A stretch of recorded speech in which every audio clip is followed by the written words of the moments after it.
Hi everyone, today's video will be dealing with back pain and will include the following: an introduction to back pain, mechanisms and approach to the establishing causes, red flags alerting to specialist referral, and important take-home messages of the video. Back pain is a symptom with many different causes shown to produce significant disability amongst the adult population. It is important to correctly establish the cause in order to initiate the correct treatment, whether it be medical, surgical, psychiatric, or rehabilitative.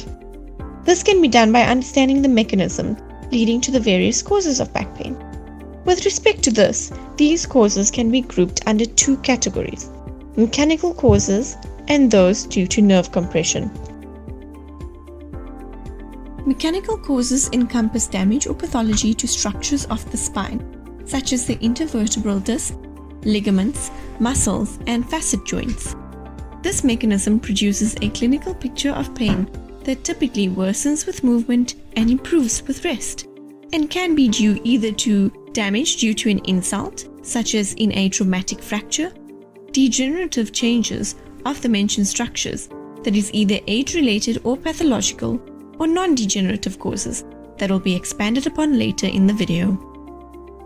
Back pain due to nerve compression entails irritation of the spinal nerves due to compression of either a single nerve root or the entire Cauda equina, producing a clinical picture of back pain that can be associated with numbness, lower limb weakness, or positive tension signs. Nerve root compression occurs when there is pathology of the facet joints, which again may be degenerative or non-degenerative, that of the intervertebral disc, including disc rupture and degeneration, or the formation of osteophytes due to degenerative bone disease, or as a result of age, as all the mentioned structures are closely anatomically related to the spinal nerve roots. With regard to Cauda equina compression, the mechanism particularly involves pathology or degeneration of the intervertebral discs, which when leading to disc herniation causes the displaced disc to compress the Cauda equina, with which it is closely related. Non-degenerative causes of back pain inducing pathology in the mentioned structures include spinal TB and bacterial infections of the spine, spondyloarthropathies such as ankylosing spondylitis, spinal metastases of cancers such as lung, breast, or prostate cancer, and myelomas. In order to establish the cause, it is vital to take a thorough history, not only to diagnose, but to holistically manage the patient and best restore their daily function. Imaging only when indicated is used to detect degenerative and pathological changes. X-rays provide a gross image showing vertebral disc and disc changes such as decreased vertebral height and disc space, while MRI provides better imaging, particularly at disc and nerve changes. Management of the patient is dependent on the cause of back pain. Here are a few ways in which we can manage a patient.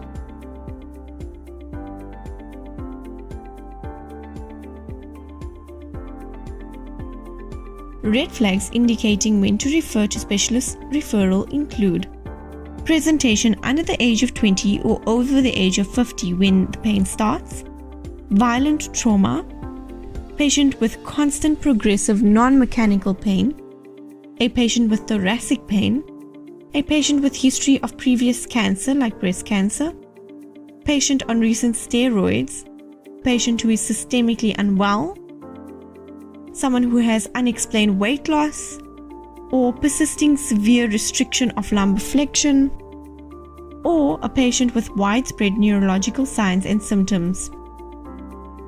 Important take-home messages from this video include that back pain has many different causes, some which require no intervention and others which are life-threatening. Even the non-life-threatening causes can cause significant disability. It is therefore vital to establish the correct cause through an extensive history, examination, and where needed, investigation to holistically manage the patient accordingly.